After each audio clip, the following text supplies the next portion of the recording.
Assalamualaikum warahmatullahi wabarakatuh.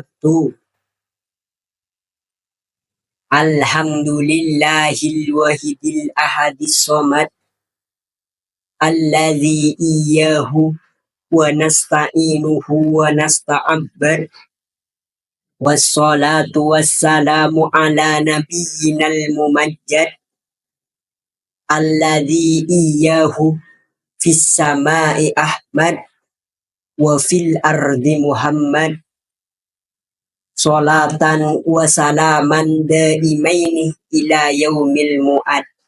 Amma ba'du. Yang saya hormati seluruh juri alladzina sami'na wa ata'na wa akramna. Dan yang saya hormati seluruh panitia alladzina sami'na wa ata'na wa akramna. Dan tak lupa pula seluruh peserta lomba pidato semadura yang senasib namun tidak seperjuangan. Puji syukur kepada Allah yang Maha Pengasih dan tak pernah pilih kasih, yang Maha Penyayang dan sayangnya tak terbilang, dan yang Maha Pemberi dan tak pernah ingkar janji. Sholawat dan salam semoga tercerah limpahkan kepada Nabi yang membuat damai seluruh isi bumi, akni yang kita rasakan pada kesempatan hari ini. Alhamdulillah, saya bisa berdiri tegak di hadapan Anda hanya ingin menyampaikan pidato saya dengan mengangkat sebuah tema, pentingnya sholat. Meskipun rumah megah bertingkat, mobil bersih mengkilat, namanya sudah Alphard, istri cantik jumlahnya sudah 4, dan keempat-empatnya merapat dengan dekat. Bahkan dia diangkat sebagai pejabat, uangnya berlipat-lipat, beli pesawat pun dia kuat. Sayangnya tidak sholat, akhirnya kena laknat. Allahumma sholli ala Muhammad. Kalimat sibuk adalah kalimat yang sering digunakan orang-orang dalam kehidupan setiap hari. Lebih sering lagi, kalimat sibuk dijadikan kambing hitam dalam setiap persoalan. Jikalau kita memang berbicara soal sibuk, siapa di dunia ini yang hidupnya tidak diwarnai dengan kesibukan? Bahkan para hadirin, saking sibuknya kita lupa kalau kita diwajibkan oleh Allah untuk melaksanakan sholat sebanyak 5 waktu dalam 1 hari 1 malam. Lupa kalau kita mendapat panggilan dari Allah untuk segera menghadapnya. Saking disibukkan oleh persoalan duniawi yang mengelabui. Hadirin yang saya hormati, sholat bukan hanya sekedar rutinitas belaka. Sholat bukan hanya sekedar pemasrahan hamba kepada Tuhannya. Akan tetapi para hadirin, sholat lebih daripada itu semua. Bahkan saking pentingnya ibadah yang satu ini, sampai-sampai orang meninggal dikasih bekal sholat. Masa ada orang meninggal dikasih bekal nasi padang? Yang benar aja, jangan ya dek ya, jangan. Nah sekarang, kenapa sholat begitu mulia? Kenapa sholat begitu penting? Karena as-sholatu imaduddin. Sholat adalah tiangnya agama. Namanya saja tiang agama. Bangunan saja, kalau gak ada tiangnya, gimana nasibnya? Roboh, hancur berantakan. Kenapa sholat begitu dimuliakan oleh Allah, Ustadz Paris? Kenapa sholat begitu dimuliakan oleh Allah?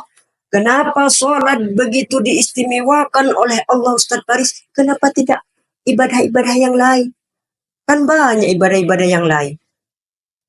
Karena sholat ibadah satu-satunya yang diperintahkan oleh Allah langsung kepada Nabi Muhammad tanpa melalui malaikat. Subhanalladzi asra bi 'abdihi lailan minal masjidil haram ilal masjidil aqsal ladzi barakna haulahu linuriyahu min ayatina. Allahumma sholli ala Muhammad. Allahumma sholli ala Muhammad. Tepat di bulan Rajab kemarin terdapat suatu peristiwa diperintahkannya sholat.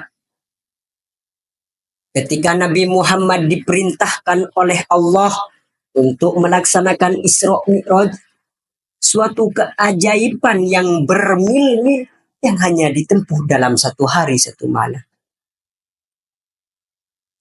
Ketika Nabi Muhammad turun dari Sidratil Muntaha dengan membawa titah dari Allah, beliau bertemu dengan Nabi Musa alaihi salam. Nabi Musa kepo. Nabi Musa bertanya kepada Nabi Muhammad, "Ya Muhammad, apa yang Tuhanmu perintahkan kepada umatmu?" Nabi Muhammad menjawab, "Sholat sebanyak 50 waktu dalam satu hari satu malam." Irji ila rabbik, irji.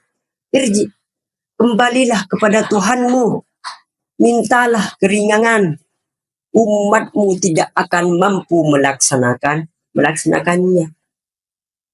Akhirnya Nabi Muhammad kembali kepada Allah Subhanahu wa Ta'ala untuk meminta keringanan hingga akhirnya menjadi 5 waktu dalam satu hari satu malam, persis seperti yang kita lakukan pada setiap hari.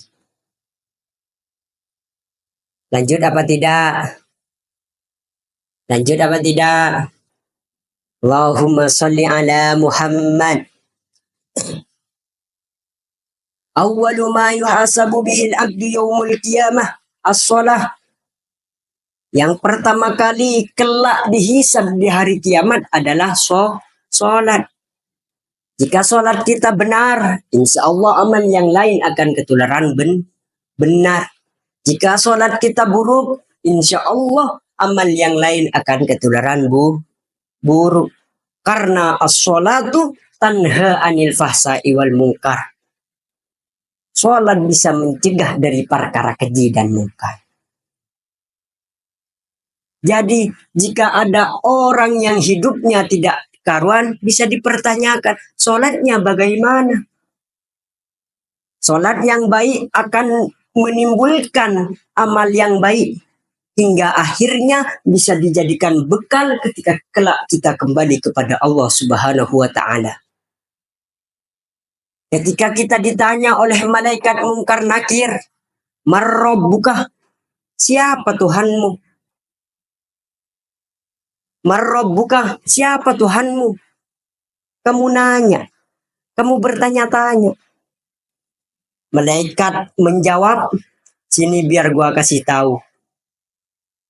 Biar. Jadi para hadirin, kita tidak bisa mereka-reka dari dunia apa yang harus kita jawab kelak ketika kita kembali kepada Allah Subhanahu wa Ta'ala. Sekian dari saya. In kana khairan faminallah wa in kana syarran faminni. Akhiran, ihdinas siratal mustaqim. Summassalamu alaikum warahmatullahi wabarakatuh.